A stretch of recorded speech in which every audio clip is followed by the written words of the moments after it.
on va demander au Seigneur sa grâce et sa bénédiction sur ce moment de partage. Jésus a dit, sans moi, vous ne pouvez rien faire.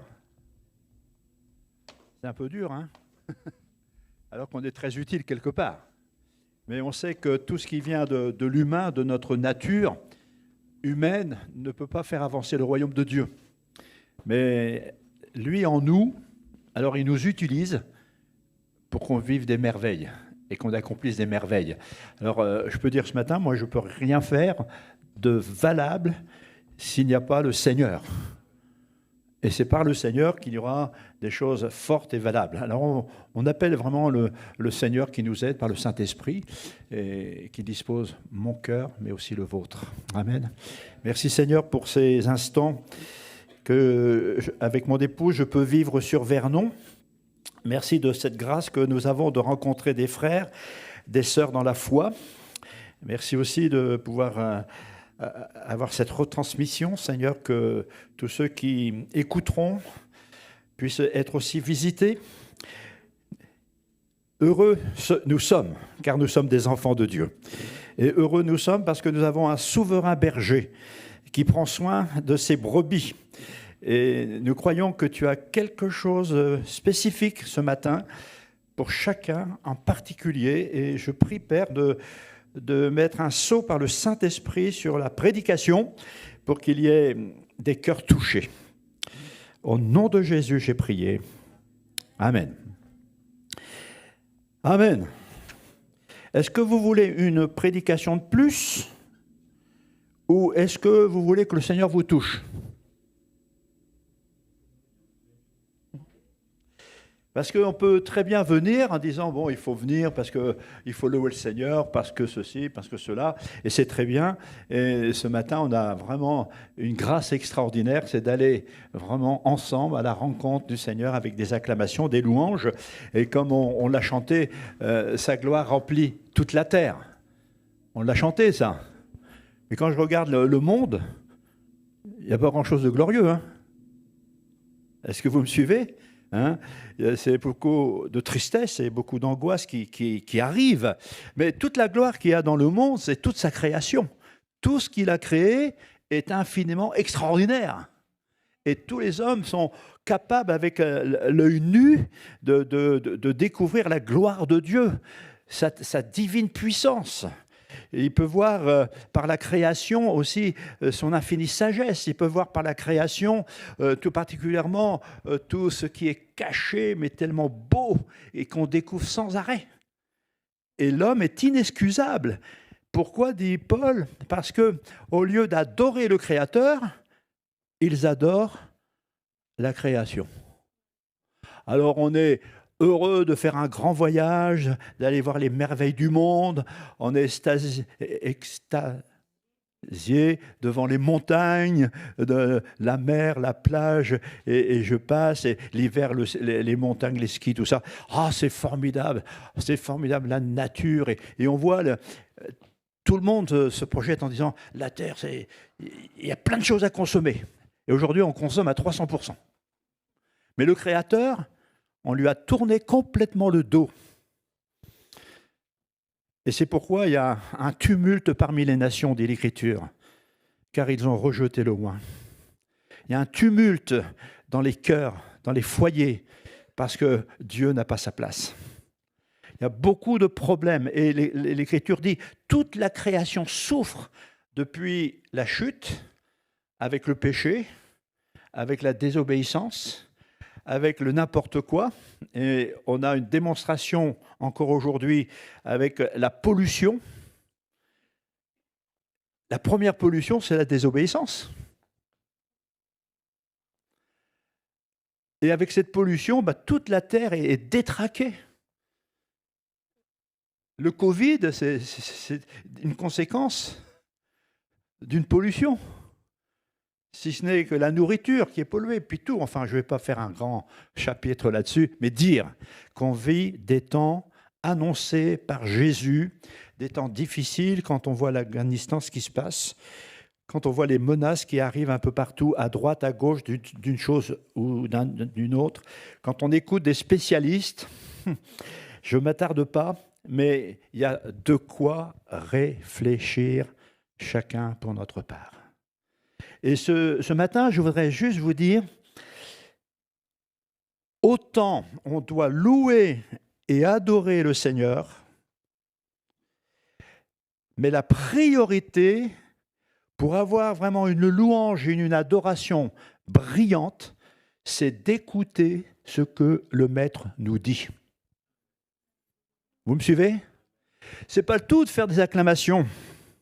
Si on n'a pas une oreille sensible à ce qu'il nous dit, et c'est sa parole qui est importante, c'est lui, parole faite chair, c'est lui, Jésus, qui parle, c'est un souffle de vie. À quel autre irions-nous ? Tu as les paroles de la vie éternelle, et cette parole, si elle nous pénètre, elle nous transmet sa vie. Et on en a besoin plus que jamais. Et qu'est-ce que nous dit Jésus par rapport à cette petite introduction que je viens de faire ? Jésus dit, quand vous verrez ces choses, est-ce que quelqu'un peut me dire la suite ?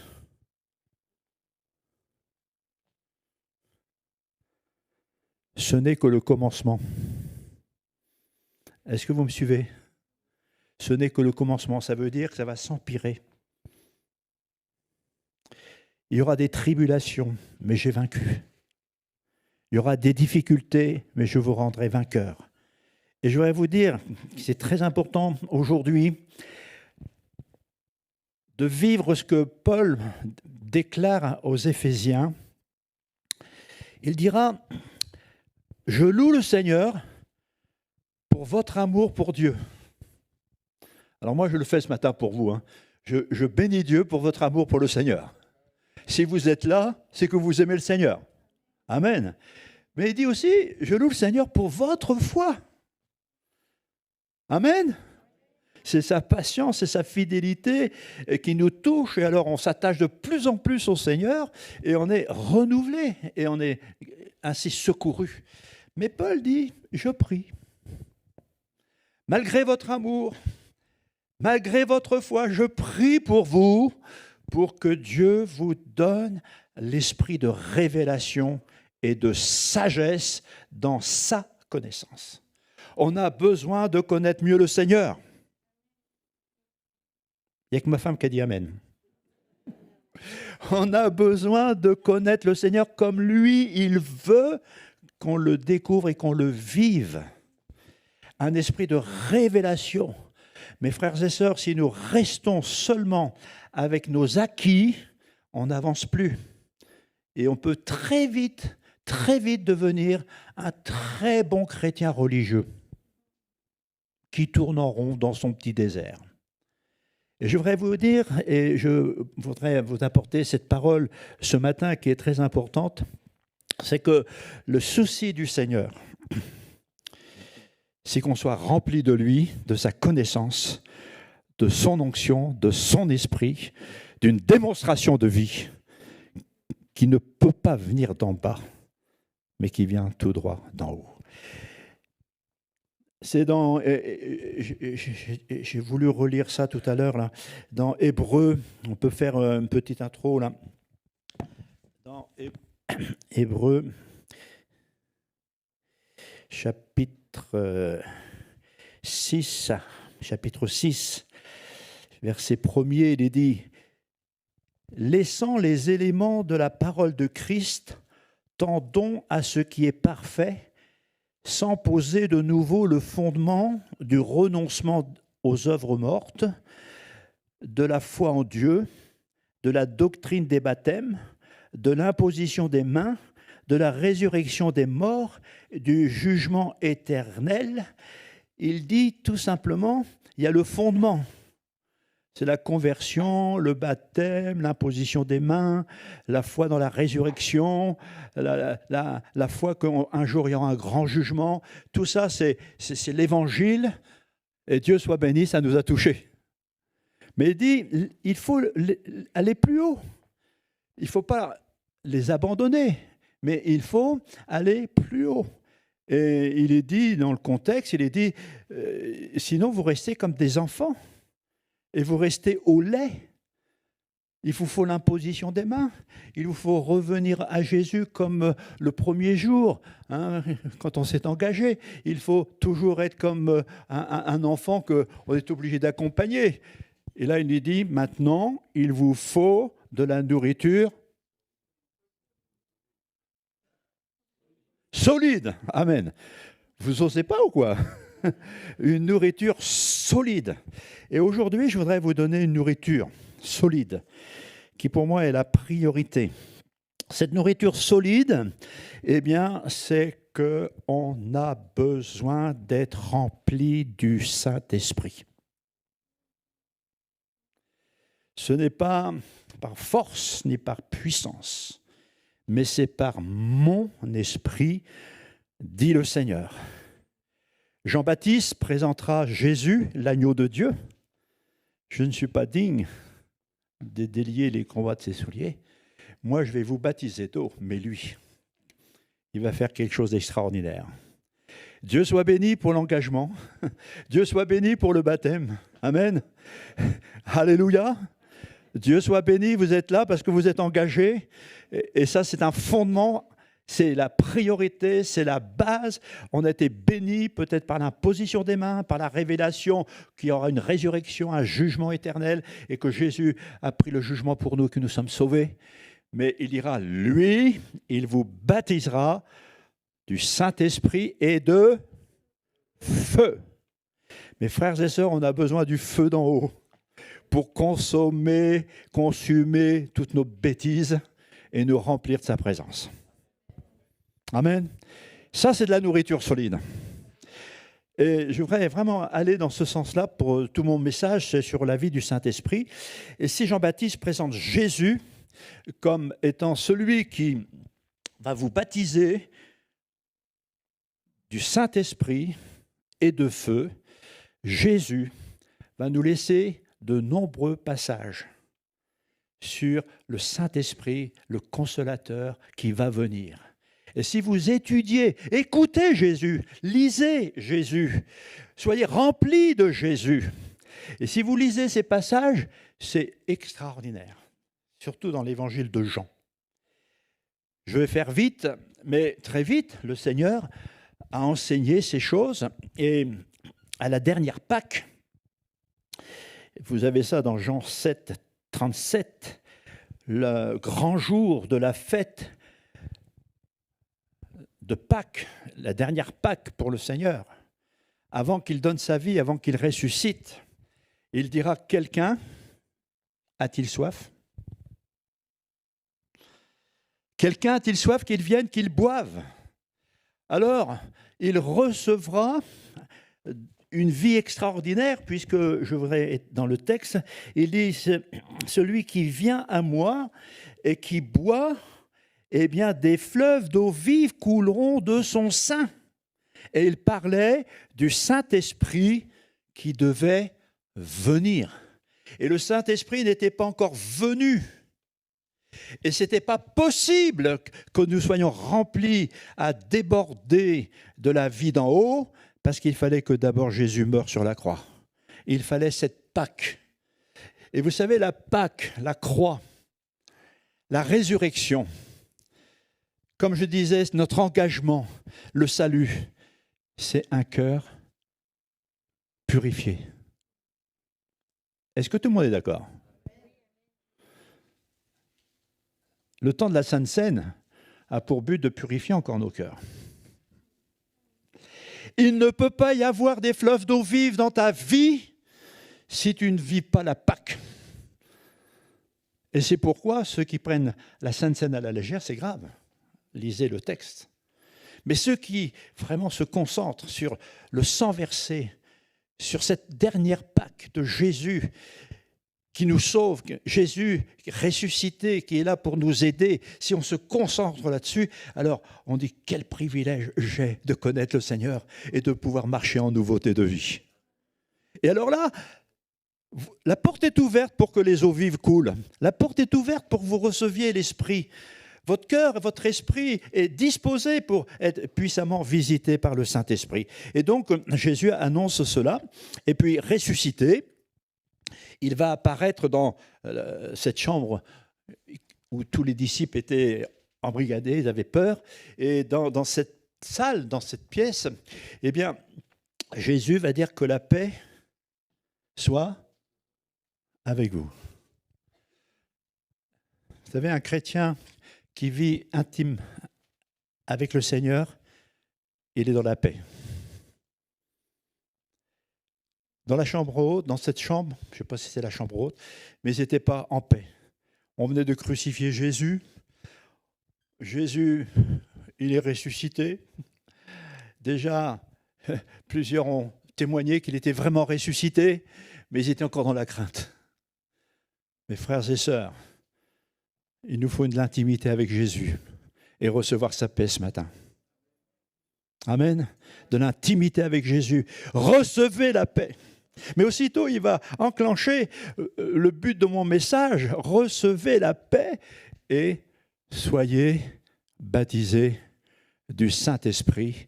Et il souffla sur eux pour qu'ils reçoivent le Saint-Esprit. Que Dieu soit béni. Le salut, c'est la paix. On est réconcilié avec Dieu. On sait où on va. Que l'on vive ou que l'on meure, ce n'est pas important. Nous sommes maintenant dans la réconciliation et nous avons la paix de Dieu. Mais Jésus dira, recevez le Saint-Esprit. Et il va souffler sur eux. Et vous savez comme moi, quand il y a eu l'ascension, les dernières paroles de Jésus, il dit, attendez à Jérusalem jusqu'à ce que vous receviez le Saint-Esprit. Mes frères et sœurs, l'urgence pour le peuple de Dieu en France, l'urgence pour nos églises, l'urgence pour moi, pour toi, mon frère, ma sœur, c'est d'être puissamment visité dans ton homme intérieur par le Saint-Esprit. Est-ce que quelqu'un peut dire amen à ça ? Est-ce que vous pouvez comprendre quelque chose ce matin que il faut dire c'est fini, moi je ne veux pas tourner en rond, je veux être animé de la vie d'en haut et vivre de belles choses selon ce que le Saint-Esprit a préparé d'avance. C'est très important ce que je vous dis là, parce que c'est le Seigneur. Et puis, je vais terminer ce premier paragraphe. C'est Paul qui rencontre les anciens. Ce n'est pas des simples chrétiens, ce sont des anciens d'Éphèse. Ce sont des gens établis.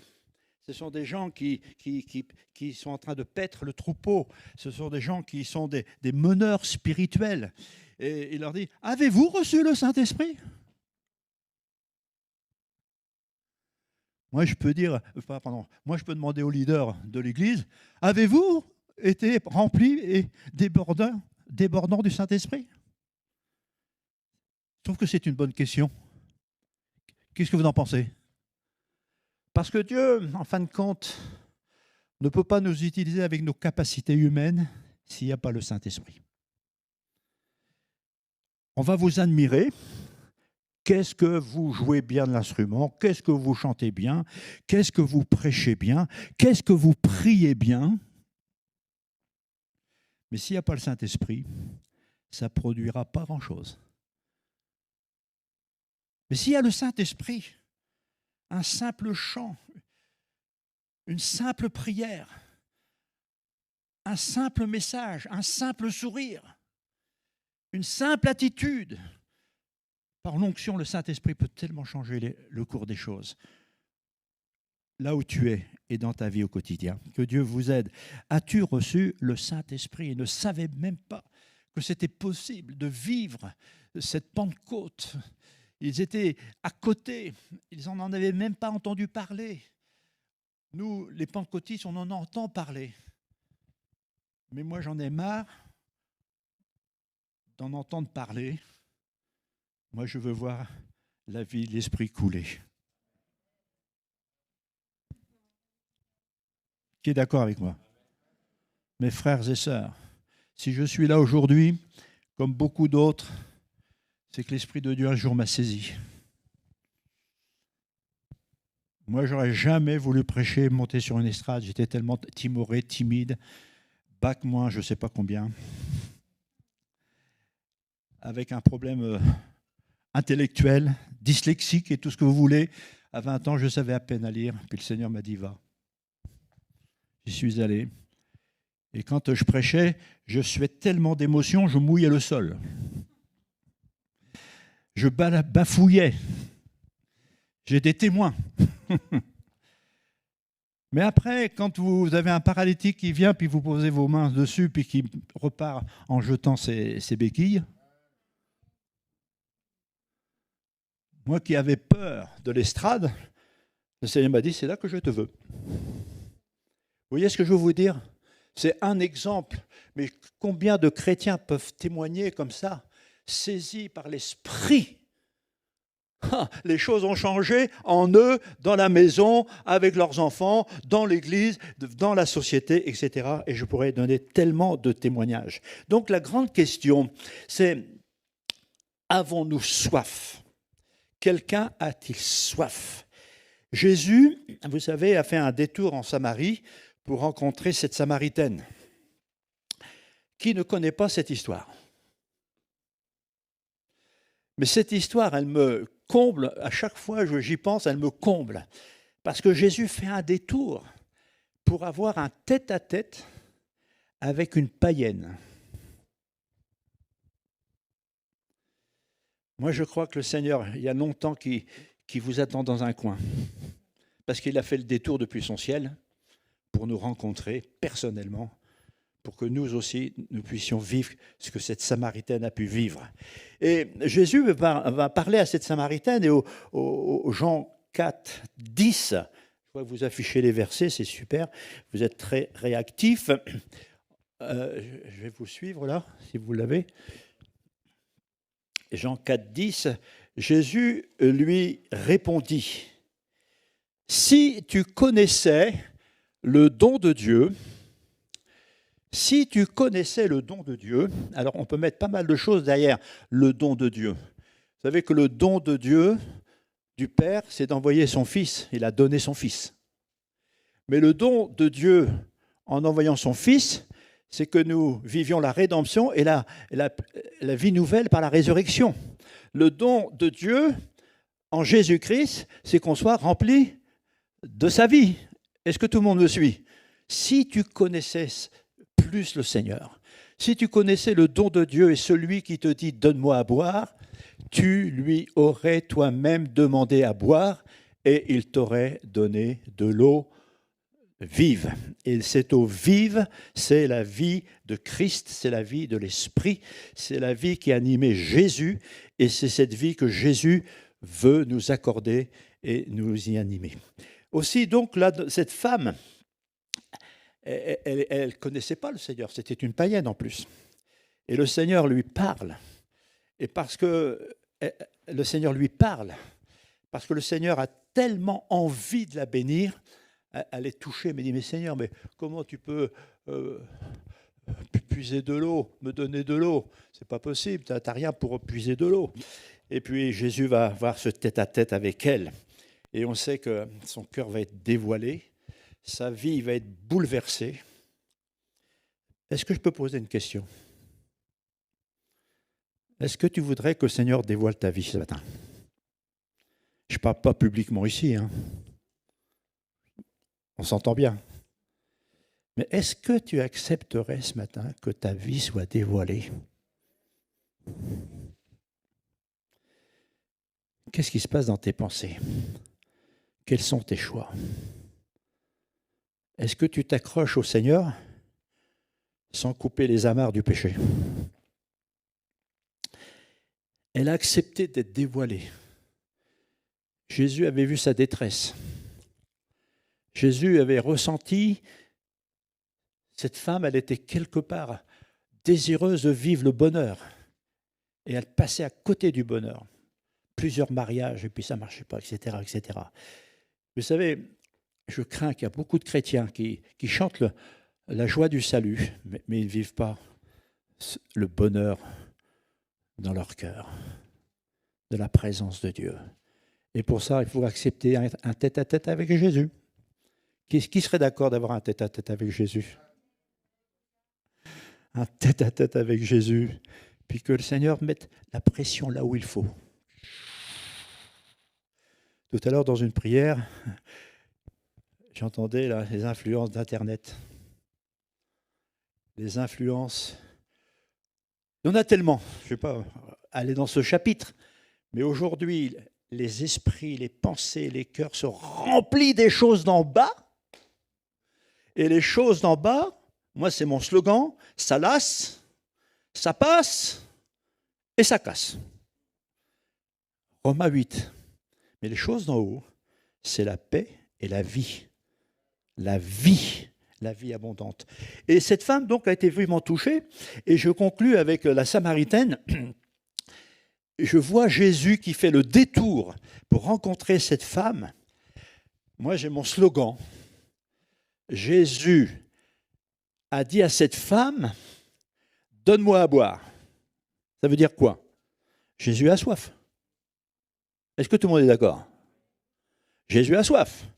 Eh bien, je dis, Jésus a soif, que cette femme ait soif de lui. On l'a lu, hein? Si tu connaissais, tu lui demanderais toi-même. La soif de Jésus, mon frère, ma sœur. La soif de notre Seigneur. Son attente ce matin, c'est que tu aies soif de lui un peu plus tous les jours. Et personne ne dit amen. Mon frère, ma sœur, c'est très important ce que je dis, parce que si nous ne sommes pas secourus par la dimension du Saint-Esprit dans nos pensées, dans nos cœurs, dans nos choix, face à la difficulté, face aux situations, et surtout de gagner ceux qui nous sont proches, comme nos enfants et nos voisins, et l'évangile qui doit être proclamé, si on n'a pas soif d'être rempli du Saint-Esprit, eh bien, on n'ira pas loin. On aura de beaux chrétiens avec un ego formidable. Mais on sera vide de Dieu. Et donc, Jésus a crié, dans Jean 7, 37, il s'est écrié, et j'imagine, il n'y a pas de micro, il y a beaucoup de monde, c'est le dernier jour, le grand jour de la Pâque, beaucoup de monde. Et est-ce que vous pensez que Jésus s'est contenté que les premiers rangs l'entendent? D'après vous? Moi, je crois qu'il a tellement soif que les gens aient soif de lui, il s'est écrié, mais je crois que c'était un cri très fort. Moi, je voudrais qu'on entende le cri, le soupir de notre Seigneur. Je veux tellement te bénir et te remplir du Saint-Esprit. J'aimerais aujourd'hui qu'on puisse être touché profondément dans notre être pour dire « Pardon Seigneur d'avoir manqué, d'avoir soif de cette intimité pour que tu me visites, tu me purifies et que tu me remplisses du Saint-Esprit. » Il s'est écrié. Et alors là, c'est extraordinaire. Et il enseigne. Il dit, voilà, vous aurez des eaux vives qui vont jaillir de vos seins. Des fleuves vont jaillir de vos seins. Mais il dira, c'est concernant le Saint-Esprit, mais je ne suis pas glorifié, alors ce n'est pas pour tout de suite. Alors, j'ai l'impression qu'il y a des chrétiens qui disent, oh ben, le Seigneur me baptisera quand il voudra. Mais il dit aussi, quand je serai glorifié, eh bien, celui qui viendra à moi, quand je serai glorifié, celui qui vient à moi et qui boira de ma présence, de ma personne, de mon conseil, de mon regard, de ma purification, de mon onction, tous ceux qui viendront, qui buvront là, dans ma présence, alors des eaux vont couler quand je serai glorifié. Est-ce que Jésus est glorifié? Il est à la droite de Dieu le Père. Le Saint-Esprit, c'est pour toi aujourd'hui. Une vie débordante, c'est pour nous chaque jour. Parce que Jésus est glorifié. Après la rédemption, maintenant c'est une vie de résurrection. La puissance de résurrection, la démonstration de puissance. L'Esprit qui a ressuscité Jésus doit habiter aussi en nous. Ce n'est pas moi qui le dis, c'est Romains 8. Donc c'est un grand cri. Est-ce que vous entendez le cri ce matin? ne faut pas que je crie parce que j'ai des problèmes cardiaques. Et je dois apprendre à parler doucement. Mais quand on a un petit feu, là, c'est difficile. Hein. Mais je prends mon temps. Donc, il a crié très fort et il dira, de l'eau va jaillir de vos seins. De l'eau va jaillir de vos seins. Alors, j'ai regardé un petit peu dans le dictionnaire, un petit peu ce qui peut sortir, ce que c'est nos seins. Alors, je reprends mes notes.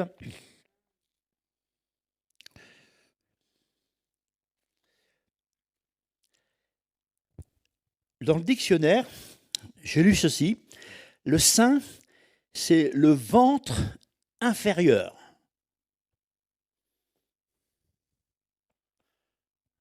Nous, les Français, on dit les tripes. Il faut l'avoir dans les tripes. C'est ça ou pas? Il faut l'avoir là. Trop l'ont là, trop sont là avec le sentimentalisme. Hein?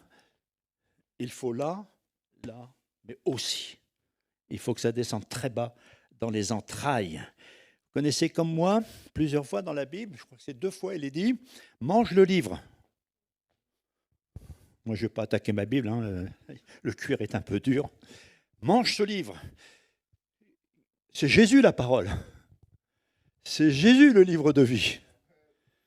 Mange le livre, c'est très doux. Ah, ta paix, ton amour. Tout crie gloire, la création crie tes merveilles. Alléluia. Oh, qu'est-ce que tu es bon, Seigneur. Je peux compter sur toi, tu m'as tellement déjà béni. J'ai beaucoup aimé le point d'orgue ce matin. Il est fidèle. Oui ou non? Nous, on est souvent, et encore, loin d'être très fidèles. Mais lui, il est fidèle. J'aime beaucoup ce passage. Sa patience me sauve. S'il me traitait selon mes négligences, boum. Ma femme elle me rappelle mes négligences, ne vous inquiétez pas déjà. Mais elle est tellement gentille que ça m'éduque. Donc là, il y a quelque chose à vivre. C'est très doux. Mais quand ça descend, qu'est-ce que dit la Bible? C'est amer. Il y a un travail qui doit se faire au plus profond de notre être. L'Écriture nous dit que nous soyons puissamment fortifiés dans notre être intérieur. Qu'on soit puissamment fortifiés dans notre homme intérieur, Éphésiens 3. Et là, on a quelque chose de très intéressant. Le côté inférieur du ventre, on sait que pour les femmes, c'est l'endroit de la conception. Oui ou non? L'endroit de la conception. J'entendais un prédicateur, il disait « Moi, je suis enceinte pour le salut des âmes. » Un homme qui était enceinte pour le salut des âmes. Bon, c'était un évangéliste. Mais on peut comprendre, vous voyez, c'est quelque chose qui est là et qui est en gestation, mais qui va enfanter de belles choses. Et je voudrais vous dire que Jésus est le germe. Marie a été visitée par le Saint-Esprit, elle était enceinte. On est d'accord? Nous, si nous sommes visités par le Saint-Esprit, nous aurons Christ qui va s'établir profondément en nous.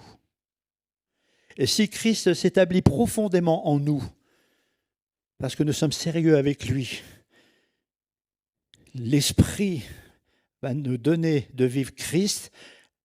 Et l'Écriture dit, c'est le germe. Christ est le germe éternel.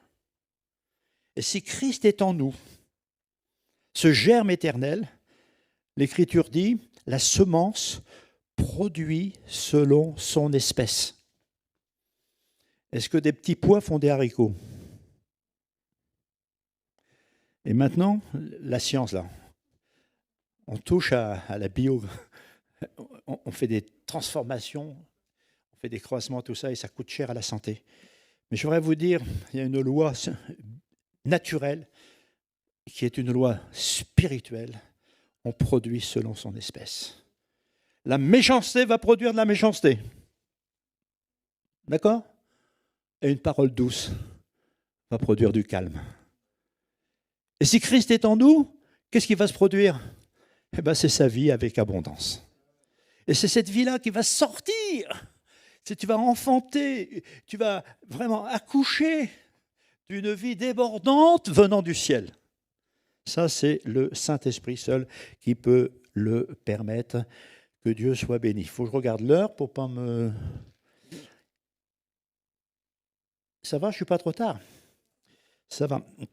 Donc, on est dans cette notion de cette vie du Saint-Esprit. Et si on pouvait lire encore un autre texte, c'est Jérémie, chapitre 2, verset 11. Jérémie, chapitre 2, verset 11. Y a-t-il une nation qui change ses dieux, quoiqu'ils ne soient pas des dieux? Et mon peuple a changé sa gloire contre ce qui n'est d'aucun secours. On s'arrête un petit peu là-dessus. Vous voyez, l'intérêt du peuple de Dieu n'est plus axé sur la gloire divine, mais sur des choses qui leur paraissent très importantes et qui quelque part, leur sujet de gloire, mais qui n'est que des choses éphémères. Et on lit la suite. Cieux, alors c'est fort ce que là nous lisons. Prêtez attention à cette lecture, s'il vous plaît. Cieux, soyez étonnés de cela. Frémissez, cieux, les cieux éternels, frémissez d'épouvante et d'horreur, dit l'Éternel. Vous voyez, c'est grave. On lit la suite. Car mon peuple a commis un double péché. Ils m'ont abandonné, moi qui suis une source d'eau vive, pour se creuser des citernes crevassées qui ne retiennent pas l'eau. Amen. Le terrible péché d'Israël, c'est que leur centre d'intérêt n'était plus, dans leur cœur, n'était plus l'Éternel Dieu. Et ils s'attachaient à des choses secondaires. Et là, il parlait de citernes. Alors, ils se fabriquent des citernes. Il dit, quelque part, ils négligent la source, mais comme ils sont quand même le peuple de Dieu, hein, comme nous, on est des chrétiens, comme en plus on a Abraham, Isaac, Jacob, on a la loi, on a les sacrifices, on a le sacerdoce, on a le temple et tout ça. Alors, donc, il faut se construire vraiment un endroit pour se ressourcer. Alors, ils se sont construits des citernes. Voilà. On se construit un mode de vie spirituelle. Et comment on alimente cette citerne? On prend de l'eau, on détourne l'eau de la source, vous voyez, on la dirige pour que la citerne soit pleine. Bravo, c'est de l'eau de la source. Bravo, il y a le Seigneur. Bravo, on chante la louange. Bravo, on est des chrétiens, on est le peuple de Dieu. Bravo, bravo, bravo. Mais ça ne tient pas l'eau, ça ne produit rien du tout. Pourquoi? Cieux, soyez épouvantés. Mon peuple ne vient pas à la source. Il bénéficie de l'eau qui sort indirectement, mais il ne vient pas à moi. Est-ce que ça vous touche ce matin, ça? Moi, ça me touche profondément. Il prend à témoin le ciel. Il prend à témoin les éléments qui nous dépassent. Je suis ébloui, je ne vous vois pas, mais j'aurais bien aimé voir vos visages. Puis en plus, vous êtes masqués, donc je ne vois même pas vos visages. Mais c'est tellement important, mes frères. Ne fabrique pas ton petit monde de spiritualité. Dis tout simplement, j'ai besoin que tu me visites ce matin. Et j'ai besoin que tu me remplisses de ta présence. Et j'ai besoin de vivre ma vie chrétienne autrement et déborder de toi. Et vous savez, quand on a la vie de l'esprit, vous avez en priorité le Saint-Esprit convainc de péché. Quand le Saint-Esprit est là, et nous sommes sensibles au Saint-Esprit, il y a tout de suite des clignotants qui s'allument. Ah, si tu prends cette voie-là, c'est en danger. Si tu insistes là, tu vas sombrer. Le Saint-Esprit nous convainc. Et alors dit, merci Seigneur, tu me protèges. Il nous convainc. Mais le Saint-Esprit aussi produit du fruit. Tout le monde sait que le Saint-Esprit produit du fruit. Ben pourquoi à la maison c'est si tendu que ça?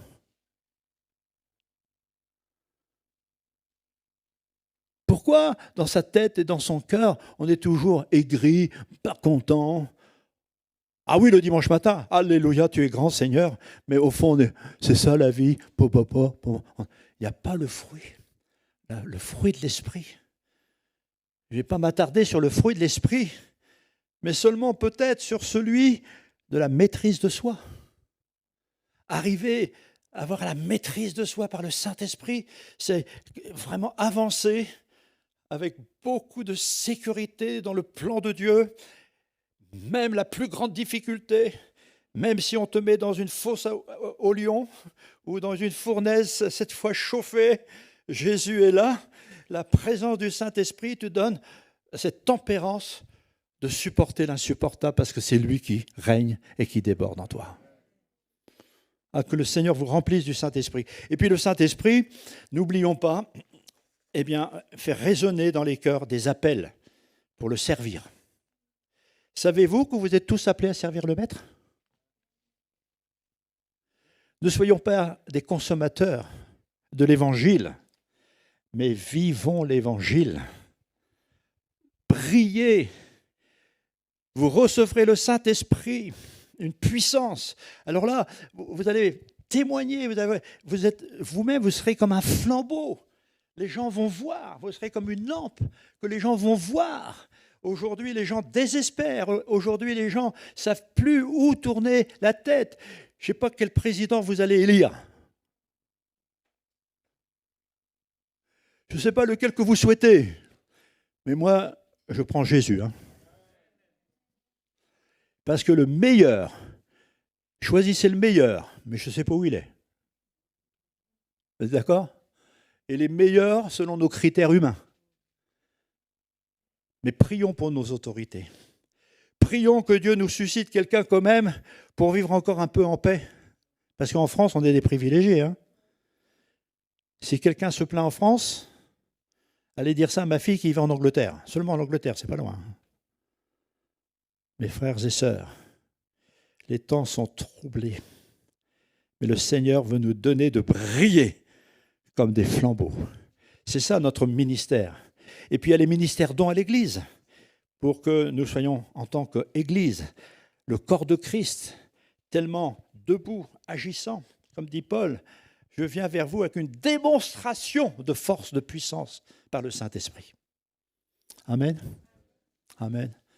Moi, je ne peux pas faire avancer d'un millimètre le royaume de Dieu, mais le Saint-Esprit, au travers de moi, de toi, peut faire bouger les choses. Que Dieu vous bénisse. Amen.